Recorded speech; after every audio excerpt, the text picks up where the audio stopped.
রাতের একটা নিজস্ব ভাষা আছে। দিনের কোলাহলে যে শব্দগুলো আমরা শুনতে পাই না, রাত বাড়লে তারা কথা বলতে শুরু করে।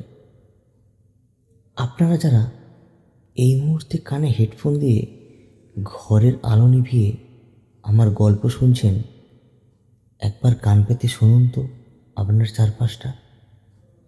আপনার ঘরের বাইরে বারান্দা, সিঁড়ির অন্ধকার কোণ বা জানালার বাইরের ওই বড় গাছটা, সব কি সত্যিই নিস্তব্ধ, নাকি অন্ধকারে কেউ আপনার দিকে তাকিয়ে আছে? আজকের গল্প দ্য নাইট শিফট। শ্যাডো, ভয়ের আর এক নাম। হ্যালো বন্ধুরা, আমি অভি আছি তোমাদের সাথে। চলে এসেছি একটি নতুন গল্প নিয়ে। আশা করি তোমরা সবাই খুব ভালো আছো। গল্প যদি ভালো লাগে তাহলে একটা লাইক ও কমেন্ট করতে ভুলো না, আর অবশ্যই চ্যানেলটা সাবস্ক্রাইব করে দিও। আজকের ঘটনাটা কোনো গল্প কাহিনী নয়। 1998 সাল, শীতের কনকনে রাত। জায়গাটা হুগলি নদীর গা ঘেঁষে দাঁড়িয়ে থাকা প্রায় 100 বছরের পুরনো ভিক্টোরিয়া জুট মিল। এই জুট মিলের 4 নম্বর গোডাউনটা গত 12 বছর ধরে তালাবন্ধ। কারণ 1986 সালের এক ভয়াবহ অগ্নিকাণ্ডে এই গোডাউনের নাইট শিফটের 27 জন শ্রমিকের জীবন্ত দগ্ধ হয়ে মৃত্যু হয়েছিল। আমাদের আজকের গল্পের প্রধান চরিত্র অনিমেষ। সবেমাত্র সিকিউরিটি গার্ডের চাকরিতে যোগ দিয়েছে সে। আজ তার প্রথম নাইট ডিউটি, আর ডিউটি পড়েছে ওই অভিশপ্ত 4 নম্বর গোডাউনের সামনের পরিত্যক্ত গেটটায়।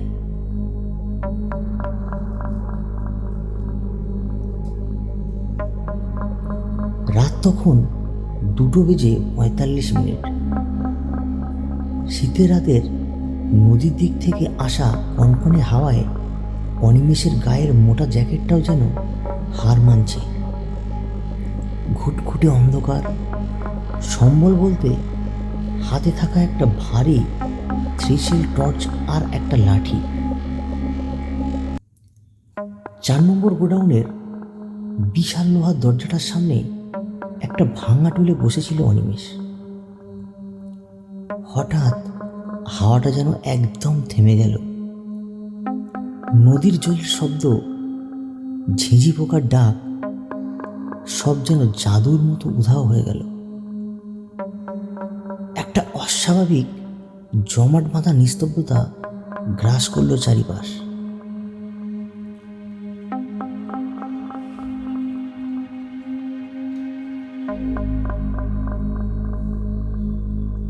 অনিমেষের মনে হলো কে যেন ঠিক তার ঘাড়ের কাছে দাঁড়িয়ে খুব ধীরে ধীরে নিঃশ্বাস ফেলছে। সে স্পষ্ট অনুভব করল এক ঝলক ঠান্ডা, পচা, দুর্গন্ধযুক্ত বাতাস তার কানের পাশ দিয়ে বয়ে গেল।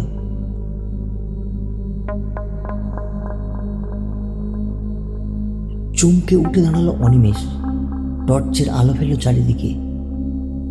কেউ নেই, শুধু পুরনো জুট মিলের শেডের ওপর আলো পড়ে তৈরি হচ্ছে বিদঘুটে সব ছায়া।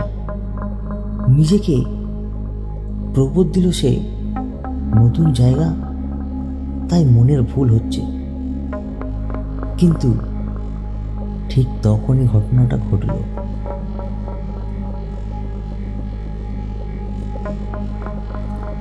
অনিমেষের রক্ত যেন বরফ হয়ে গেল।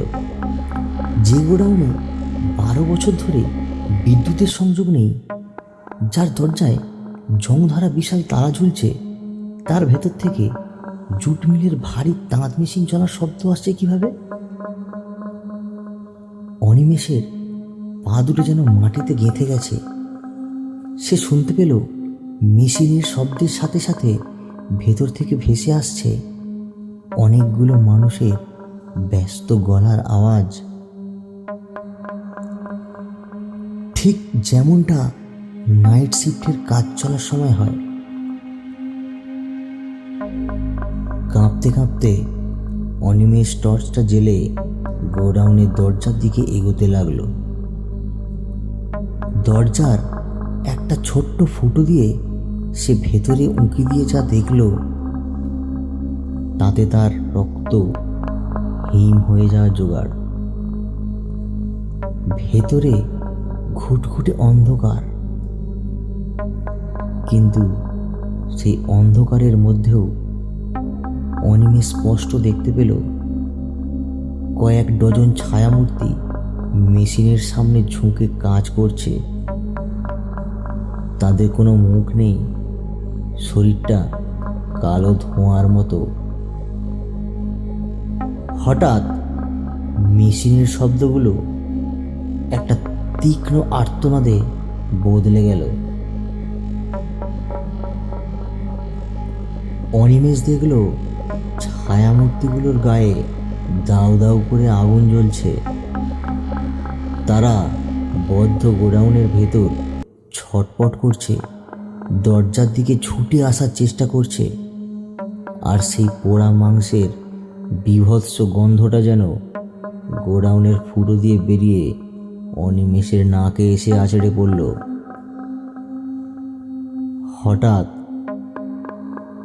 একদম হঠাৎ করে দরজার ফুটোর ওপারে একটা মুখ ভেসে উঠল। মুখ নয়, একটা আধপোড়া করটি, যার গর্ত দুটো থেকে তখনও গল গল করে ধোঁয়া বেরোচ্ছে।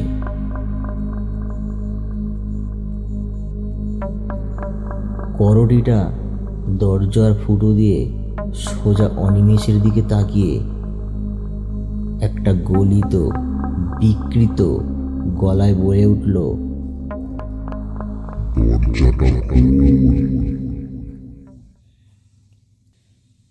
পরদিন সকালে ডিউটি বদল করতে আসা গার্ডরা অনিমেষকে 4 নম্বর গোডাউনের সামনে অজ্ঞান অবস্থায় উদ্ধার করে।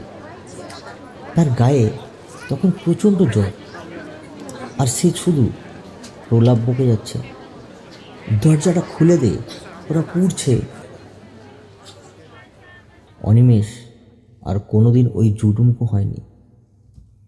চাকরি ছেড়ে সে দেশে ফিরে যায়, কিন্তু তার ডায়েরির শেষ পাতায় সে একটা কথা লিখে গিয়েছিল। কথাটা আমি আপনাদের পড়ে শোনাচ্ছি। সেদিন রাতে ওই দরজার ফুটো দিয়ে যে আধপোড়া মুখটা আমার দিকে তাকিয়েছিল, সেই মুখটা আমার খুব চেনা।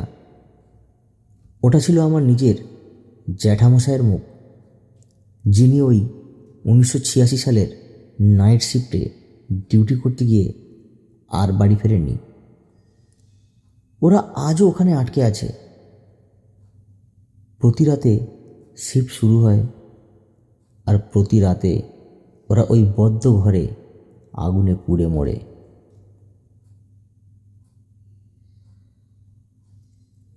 গল্পটা এখানেই শেষ, কিন্তু একটা কথা ভেবে দেখেছেন?